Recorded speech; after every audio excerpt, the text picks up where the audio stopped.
അപ്പൊ ഞങ്ങളുടെ വീട്ടിൽ പാട്ടുമായിട്ട് ബന്ധമില്ലാത്ത ഞാനേ ഉള്ളായിരുന്നു. അപ്പൊ ഒരിക്കലും എനിക്കൊരാഗ്രഹം തോന്നി, എനിക്കൊരു പാട്ട് എഴുതണം.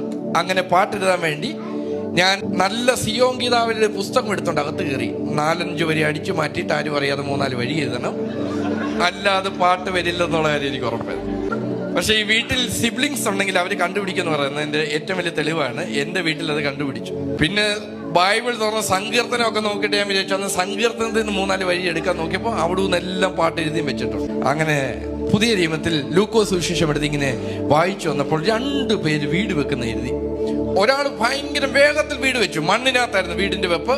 അതുകൊണ്ട് യുദ്ധകാല അടിസ്ഥാനത്തിൽ അതിന്റെ പെരകൂതാശ അതിനെ അകത്ത് കയറുമ്പോൾ അപ്പുറത്തൊരു പുള്ളി ഇങ്ങനെ കിളച്ചുകൊണ്ടിരിക്കുക. ചിലരുടെ ഒക്കും ചിലരുടെ കാര്യം ഒക്കില്ലെന്ന് പറഞ്ഞതിലോട്ട് പുള്ളി പാറയുടെ പുറത്ത് ഇങ്ങനെ കിളച്ച്, ചിലരുടെ കാര്യം വൈകുക, ഭയങ്കര സ്പീഡ് ചിലരുടെ കാര്യം നടക്കുന്നു, പക്ഷെ ചിലരുടെ കാര്യം വൈകുന്നു.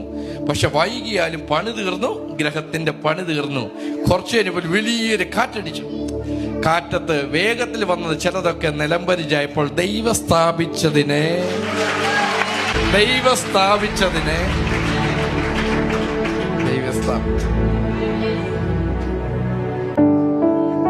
വൻമഴ പെയ്തു, നദികൾ പൊങ്ങി, എൻ വീടിന്മേൽ കാറ്റടിച്ചു.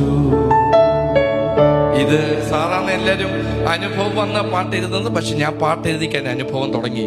എൻ്റെ അമ്മ കിടപ്പായി, കണ്ണു കുഴിഞ്ഞു, കിഡ്നിക്ക് 2 കംപ്ലൈന്റ്, പുറകിൽ തേയ്മാനം, തലമുടി മൊത്തം പോയി മൊട്ടച്ചയായി, 70 കിലോയിൽ നിന്ന് 40 കിലോ ആയി. എൻ്റെ അമ്മ ഒരു കട്ടിലിന്റെ മൂലയ്ക്ക് കയറി കിടക്കാൻ തുടങ്ങി. പക്ഷെ കട്ടിലേക്ക് കിടക്കുമ്പോൾ ഇടയ്ക്കിടയ്ക്ക് എന്നെ ഇങ്ങനെ വിളിക്കും. എന്നോട് ചോദിക്കും, നീ എന്തിനാണ് ഭാരപ്പെടുന്നത്? നമ്മളെന്തിനെ കൈ അടിക്കുന്നത്? നമ്മളെന്തിനെ ആരാധിക്കുന്നത്? വല്ലവിധ നിത്യതയെ പോകാനല്ല. അതുകൊണ്ട് നീ പിശാനെ നോക്കി പറ, എൻ്റെ അമ്മയെ തട്ടുന്നെങ്കിൽ വേഗം തട്ട്, എന്നാലും നിന്റെ ത്വക്കിന് ജീവനുണ്ടെങ്കിൽ നീ പിശാന്റെ തലയെ തകർക്കണം. അല്ല, ഞാൻ കിടപ്പായത് കൊണ്ട് നീ മിനിസ്റ്റർ നിർത്താനല്ല പറഞ്ഞത്. ഞാൻ കിടപ്പായാലും നിന്റെ ശുശ്രൂഷ നീ ചെയ്യണം. എന്റെ അമ്മയുടെ കട്ടിലിന്റെ ചോട്ടിൽ നിന്ന് തിരുവചനം എടുത്താണ് ഞാൻ ബൈബിൾ കോളേജിൽ പോകുന്നത്. അന്ന് തുടങ്ങിയ യാത്രയാണ്. 2008 അതിനുശേഷം ബാക്കി എഴുതാൻ തുടങ്ങി. നീ തകർന്നിടുവാ നോക്കി നിന്നോരെല്ലാം കാണുന്നു നിൻ മുൻപിൽ വിശാലവാതിൽ.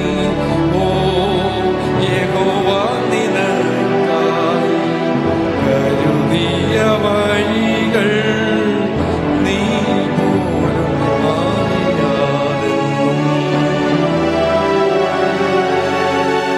നീ തകരാൻ നോക്കുന്നവർ കാണും നിന്റെ മുമ്പിൽ വിശാലവാതിൽ.